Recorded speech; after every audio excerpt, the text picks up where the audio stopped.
espectaculares. Pongan mucha atención, esto que van a ver es de hace 20 años, increíblemente. Les pido perdón porque la calidad no es muy buena. Se consiguen en alta definición en inglés o en otros idiomas o no traducido.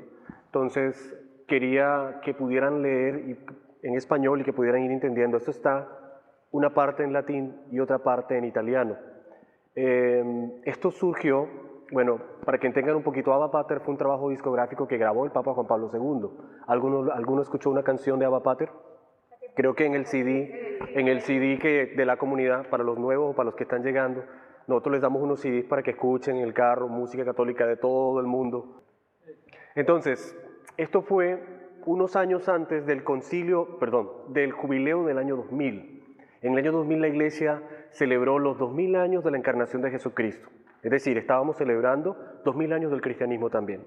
Entonces el Papa viene y graba este trabajo discográfico, que son aproximadamente 12 canciones, y este fue el video de una de las canciones principales. La canción es un canto muy antiguo de la Iglesia en latín, es el Pater Noster, o el Padre Nuestro, perdón.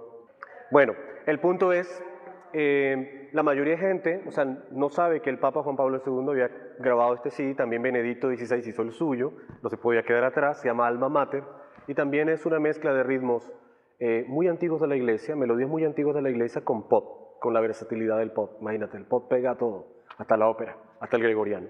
Entonces quiero que vean esto porque con este video vamos a hacer el trabajo que hoy tenemos, con la investigación que tenían que hacer y con la tarea que tenían que traer hoy. Entonces, a partir de este video, no, ustedes tranquilos, ustedes relax. Es importante que conecten todo lo que leyeron, lo que escucharon y lo que hemos estado trabajando en las últimas semanas con este video. Por favor, pongan mucha atención. Ya.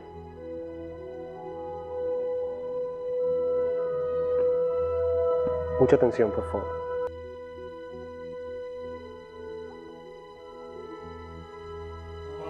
Eso es lo que dice eso es latín. Lo que están escuchando es lo que están cantando.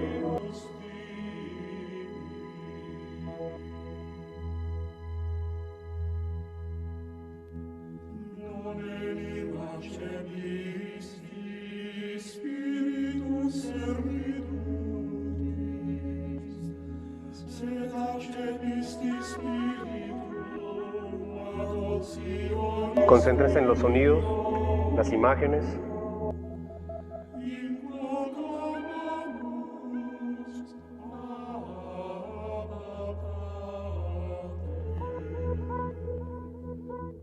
Tu sei mio figlio, io oggi ti ho generato. Io gli sarò padre, egli mi sarà figlio. Sono parole profetiche, esse parlano di Dio che è Padre nel senso più alto e più autentico della parola. Dice Isaia, Signore, tu sei nostro Padre, noi siamo argilla e tu colui che ci dà forma. Tutti noi siamo opera delle tue mani.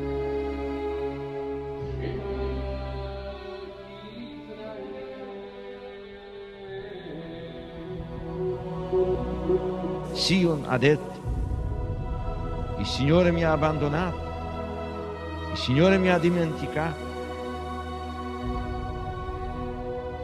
Si dimentica forse una donna del suo bambino? Anche se ci fosse una donna che si dimenticasse, io invece non ti abbandonerò mai.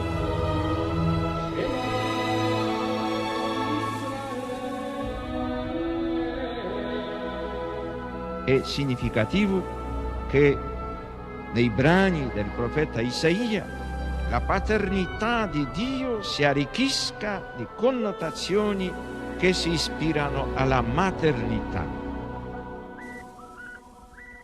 Gesù annunzia molte volte la paternità di Dio nei riguardi degli uomini, riallacciandosi alle numerose espressioni contenute nell'Antico Testamento.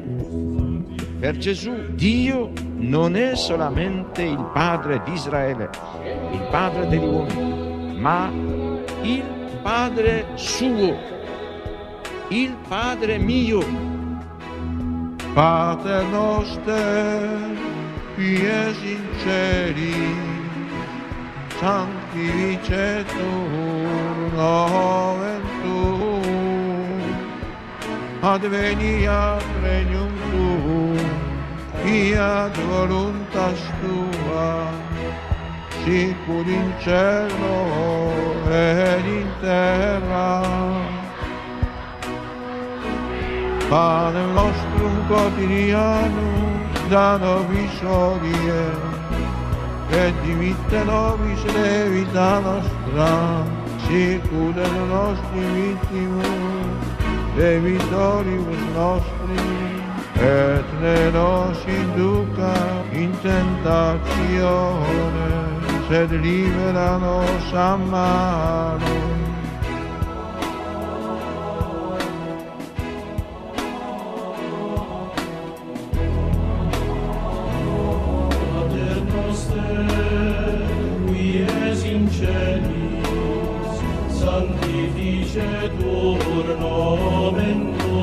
Muy bien. Esto que acabaron de ver, yo siempre he dicho que la mejor manera de entender algo, es conectarlo con la realidad, con algo que nosotros podamos ver y al verlo, en esa realidad que vemos, cómo lo que hemos estudiado se aplica. Hemos estado diciendo que el Concilio Vaticano II fue un momento en que la Iglesia simplemente abrió sus puertas para que toda la riqueza que estaba en la Iglesia hace 2000 años se pudiera comunicar al hombre de hoy. Recuerden lo que estaba pasando, estamos en plena década del 60, la Iglesia estaba celebrando una liturgia en latín, la Iglesia estaba celebrando una liturgia a espaldas al pueblo y como que lamentablemente la Iglesia en su discurso, su lenguaje, su estética, no podía conectar con los hombres. Y precisamente lo que hizo el concilio fue darnos la oportunidad de empezar una renovación. Yo me voy a colocar de este lado, voy a rodar un poquito de esto, Jesús. No, porque ahora más adelante vamos a ver otra cosa que es importante para cerrar.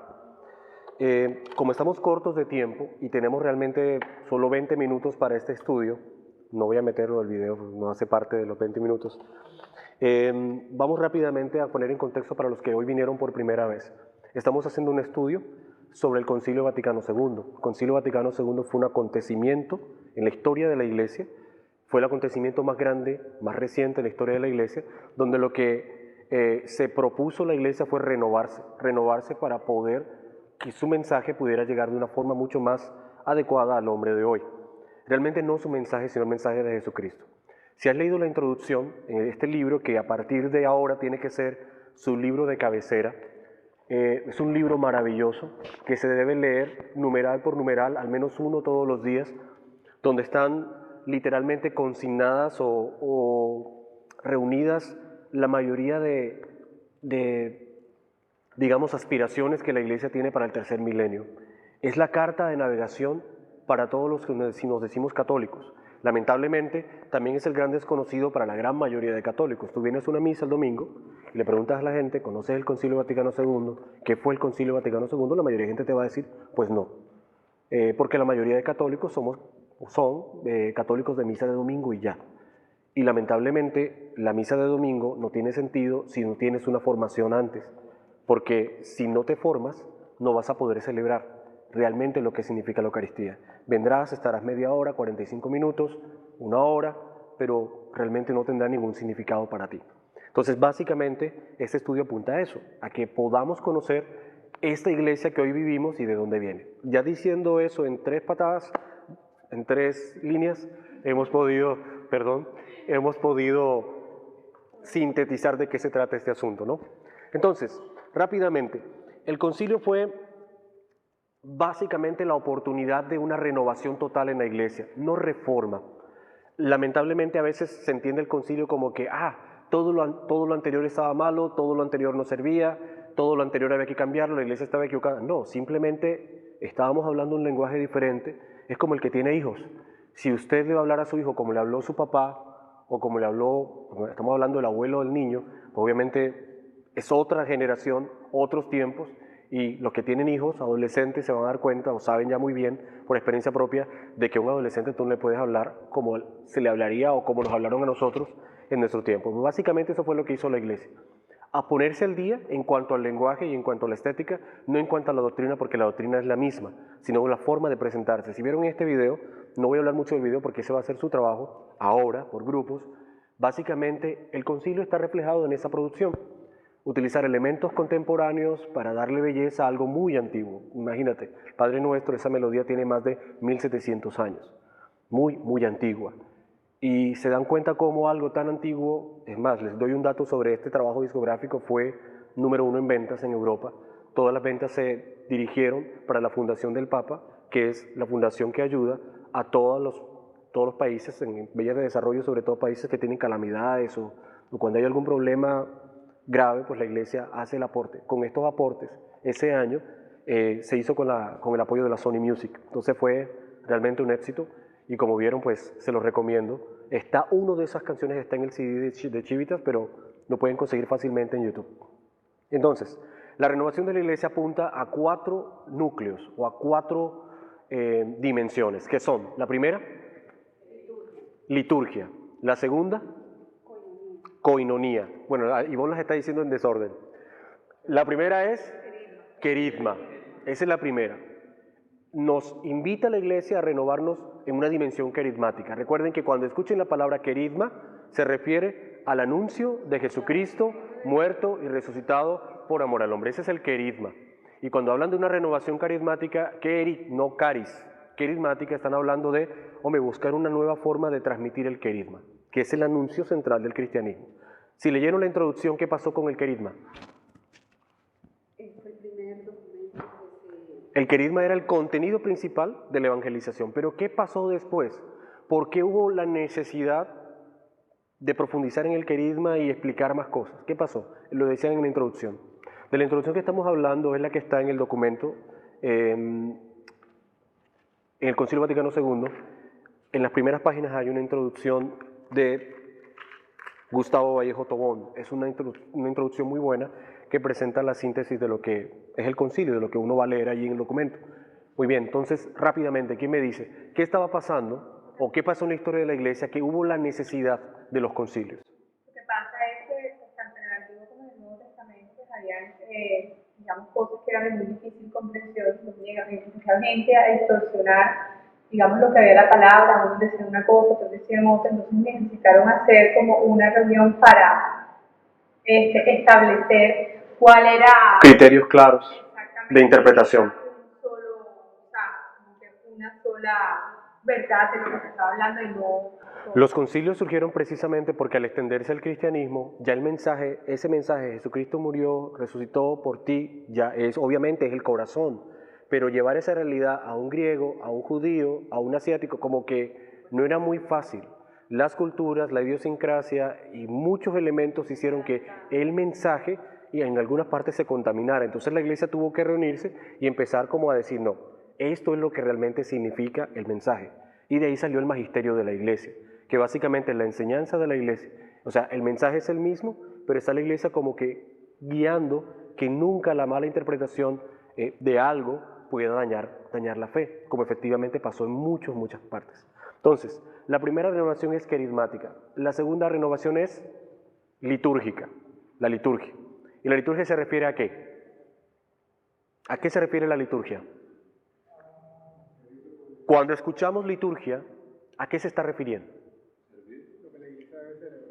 Lo que la iglesia celebra. Lo que la iglesia celebra. El querigma es lo que la iglesia predica. Liturgia, lo que la iglesia celebra. La tercera dimensión que el concilio nos llamó a renovar, ¿cuál fue? Coinonía, que significa la comunión, la comunidad al principio, lo que se vive. Entonces ahí sería lo que la iglesia vive. Y segundo, diaconía, que es el servicio, o sea, lo que la iglesia hace en beneficio o a favor del hombre. Entonces, si tú te pones a ver, en este video están reunidas todas esas dimensiones. Muy bien, la pregunta es muy simple, A ver, todos investigaron los conceptos, ¿no? La mayoría, todos investigaron los conceptos, ¿ok? Ok, la pregunta es muy simple. ¿De qué manera como comunidad, si quieren anotarlo, de qué manera como comunidad o realidad eclesial, Civitas Dei es una comunidad, una realidad eclesial en la iglesia? Las realidades eclesiales son los movimientos, comunidades, cofradías, o sea, todo lo que son organizaciones dentro de la iglesia son realidades eclesiales. Entonces, ¿de qué manera como comunidad o como realidad eclesial podemos renovarnos y aportar para la renovación en esta dimensión que nos tocó estudiar? Repito, si a mí me tocó liturgia, como comunidad, como Civitas Dei, nosotros ¿cómo podemos aportar a la renovación de la iglesia? ¿Y cómo podemos renovarnos nosotros mismos? Si me tocó diaconía, les toca fácil porque tuvimos una experiencia de diaconía antes de ayer, en el asilo. Esa experiencia es diaconía, ¿ok? Entonces, si lo que me toca es queridma, ¿de qué manera nosotros como comunidad, como realidad eclesial, podemos renovar la iglesia en esta dimensión queridmática y renovarnos nosotros también? Y lo mismo se aplica a coinonía. Entonces, queda de esta manera: diaconía, queridma, coinonía y liturgia. Grupos hacemos una apuesta en común. La apuesta en común va a terminar con un video de otro caso real, fundamental cuando lo que aprendemos lo podemos aplicar a casos reales. Y esa es la idea de esta experiencia de hoy. Bueno, la idea de esto es, ojo, que las personas que están sentadas allá, si en algún momento sienten que pueden aportar, complementar a lo que las personas están diciendo de este lado, pues esa es la idea, ¿ok? Ellos simplemente van a compartir con nosotros lo que trabajaron en el equipo o lo que reflexionaron en el equipo. Por favor, en 10, 15 minutos, 10 minutos, no se puede mucho, pero la idea es que ustedes ya habían leído los materiales en casa. Recuerden que esto tiene mucho provecho si desde la casa vamos leyendo el material, porque aquí no tenemos mucho tiempo para leerlos, aunque sí vamos a leer las constituciones numeral a numeral. Terminamos todo con el numeral 1 y lo voy a explicar rápidamente. Muy bien, ¿de qué manera nosotros como comunidad? O sea, Civitas Dei es una de las millones de comunidades, es una de las millones de comunidades o realidades eclesiales que existen en la iglesia, ¿no? En el mundo. ¿De qué manera ustedes son, tú qué grupo eres? ¿Liturgia? ¿Diaconía? ¿Coinonía? ¿Queridma? Menos mal les tocaron las dos más fáciles a ustedes. Muy bien. Vamos a empezar entonces desde allá, desde María. ¿De qué manera nosotros, desde el servicio a los demás, o sea, les tocó diaconía, ¿no?, podemos realmente ser renovación y experimentar la renovación dentro de la iglesia? La diaconía hace parte de una de las constituciones de tipo pastoral que va Gozos y esperanzas. Se trata sobre la iglesia en el mundo actual. Está relacionada con que el reino de Dios se realiza en la caridad, en el servicio. ¿Cómo podemos desde Civitas Dei, siguiendo pues nuestro lema, una forma de amar en su nombre, transmitiendo ese amor a través de las obras, transmitiendo nuestra fe, sea a través del servicio a los hermanos, en obras de caridad, en apostolados, enseñando al que no sabe, practicando pues las obras de caridad.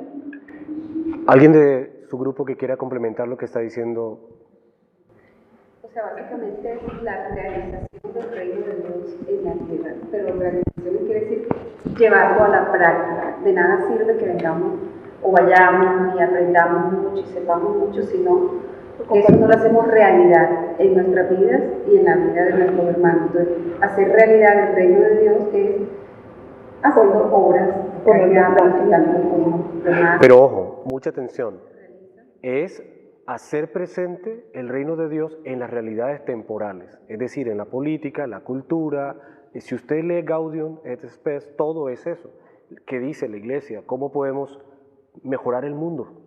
Básicamente es cómo cambiar el mundo desde nuestra fe. Muy bien, vamos a seguir con el segundo grupo. Ustedes fueron koinonía, el amor entre los hermanos. La comunión. Solamente el hecho de ser parte de esta comunidad como tal, ya estamos aportando a esa comunión. Dentro de la comunidad debemos vivir esa realidad de comunión y para poderla sacar hacia cuando hacemos las obras, cuando hacemos los apostolados, cuando hacemos todas las diferentes actividades, sacar toda esa comunión que se vive en la comunidad, sacarlo a los demás y hacerlos partícipes o hacerlo visible, como que dupliquen todo eso que ven en nosotros. Y cada uno dentro de su realidad, de su trabajo, su familia, también, o sea, solamente, no, además de evangelizar o decir, como decir todo lo que hacemos acá y todas las cosas, también con nuestra presencia, nuestros actos, hacer realidad todo eso que pensamos o hablamos, vivir en comunidad y que pues todos vean eso. En la diaconía es el reino de Dios que se construye en las realidades temporales, pero en la koinonía es el reino de Dios que se construye en el silencio. San Francisco de Asís le decía a sus monjes: vayan y prediquen el Evangelio, y si es necesario, hablen. Es decir, no es lo que digas, es lo que otros vean. Y al principio el Evangelio se transmitiera por lo que veían, que el que robaba ya no roba, que el que hacía esto ya no lo hace. Veían un cambio que la gente se preguntaba: ¿qué estás haciendo? Que estás tan bien, que te veo feliz. Y además veían el amor en nosotros. El reino de Dios que se construye en el silencio. Y el otro es el que se construye en las obras. Muy bien, seguimos. Liturgia. Querigma. ¿Cómo podemos renovarnos? ¿Cómo experimentar esa renovación? Bueno, de que la mejor forma de hacerlo era viviendo la palabra de Dios, transmitiéndolo. Habíamos hablado de transmitirla, pero siento, después de haber oído los otros dos, que es básicamente lo mismo.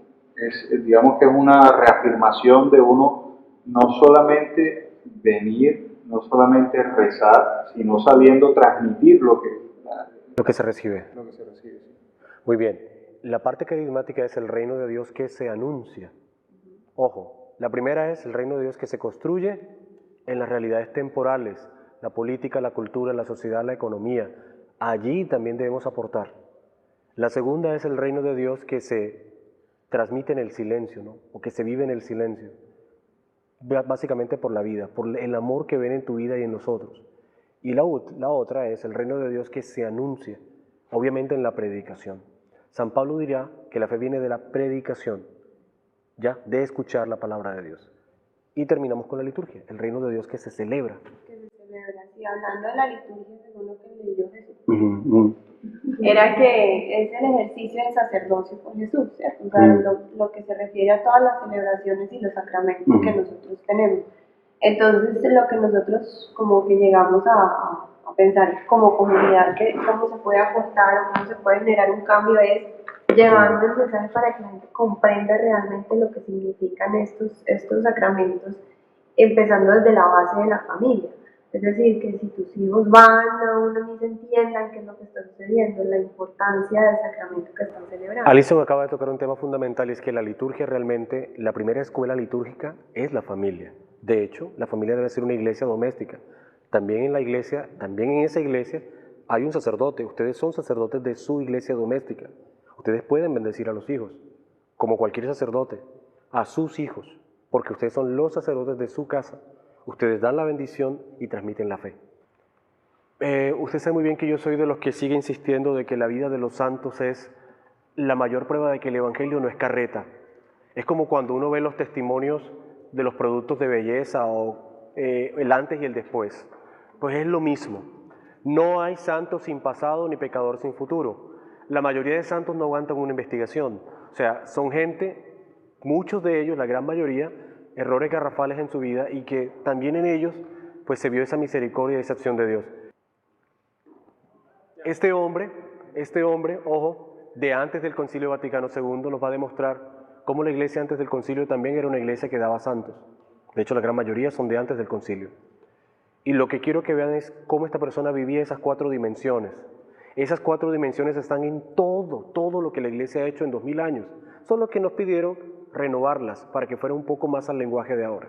Pero siempre han estado ahí. Hay una 5ª dimensión que la van a conocer la próxima semana, que es la que voy a decir, pero no hoy, que no está allí y que tiene que ver precisamente con nosotros. Mucha atención.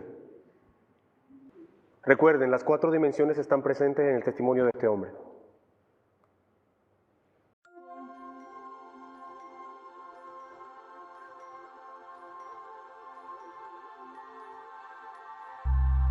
The Korean War is one of the darkest conflicts in human history. Millions of people lost their lives in a 3-year span. When the fighting stopped in 1953, a group of U.S. soldiers emerged from the darkness of a prisoner of war camp, bearing an almost 4-foot-high crucifix. It was carved out of firewood, with a crown of thorns woven from radio wire.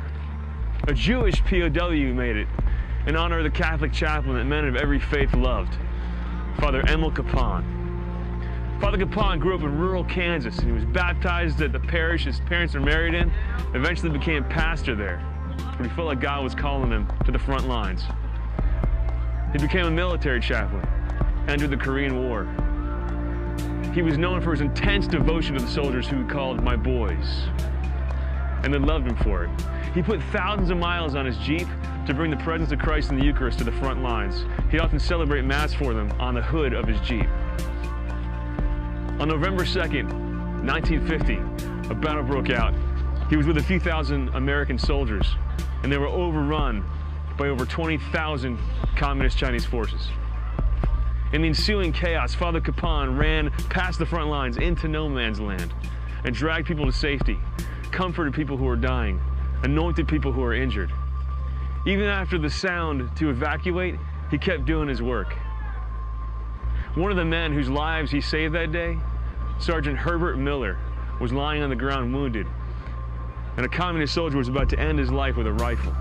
He ran up, pushed that soldier aside, picked Sergeant Miller off the ground. The soldier could have ended both their lives, but instead he stood there, mouth agape, stunned at Father Kapan's courage and love. A death march ensued. All the soldiers were made to march over 40 miles. Anyone who straggled or couldn't continue was killed right there. Father Kapan carried Sergeant Miller and helped him walk through that entire 40 miles. And all along, he also helped pick up other soldiers who were about to give up their lives, encouraging them to go on. But the story doesn't end there. In the prisoner of war camp, Father Kapan was like a mother to all those soldiers. He found a way to sneak out of camp to get food to supplement their starvation rations. He found a way to make a bowl out of a piece of metal so he could boil water to save the fellow soldiers from dysentery.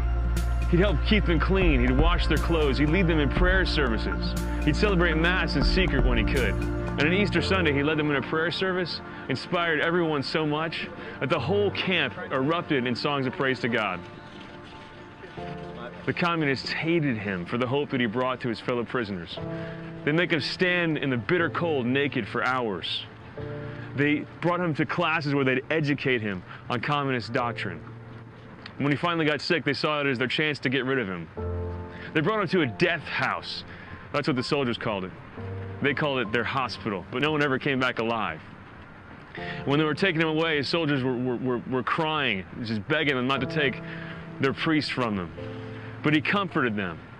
He said, "Boys, I'm going where I've always wanted to go. When I get there, I'll pray for you." The last thing they saw him do in this life was bless the men who were taking him to his death and prayed out loud, "Father, forgive them, for they know not what they do." Father Kapan is the most highly decorated chaplain in U.S. military history.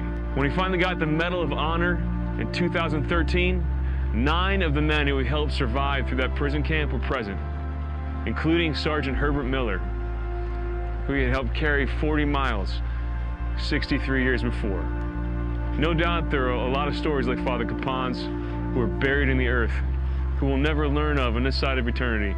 Men who laid down their lives for their friends, for their brothers in the course of war. But when the story of human history is over, evil, death, darkness, they don't get the final word. The love of God does. And it was that love that gave Father Capon the courage to lay down his life for his friends. Though I may walk through the valley of the shadow of death, I fear no evil, for you're with me. Father Capon, pray for us. Está en proceso de canonización el Padre Capán y es, wow, una vida de millones de vidas extraordinarias que tenemos en nuestra iglesia y que tienen la tarea de conocer.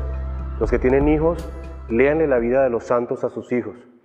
Mira, hace la diferencia enorme que tu hijo vaya creciendo escuchando las vidas asombrosas de estos tipos, que tienen una vida más emocionante que Rambo y toda esa gente junta.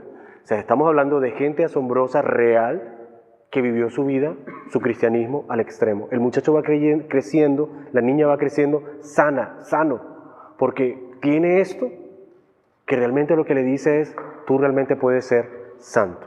Entonces, con esta parte termina la introducción del Concilio Vaticano II. A partir de ahora, en cada reunión vamos a leer un numeral del concilio y vamos a irlo explicando, además que vamos a tener otros talleres. ¿Okay?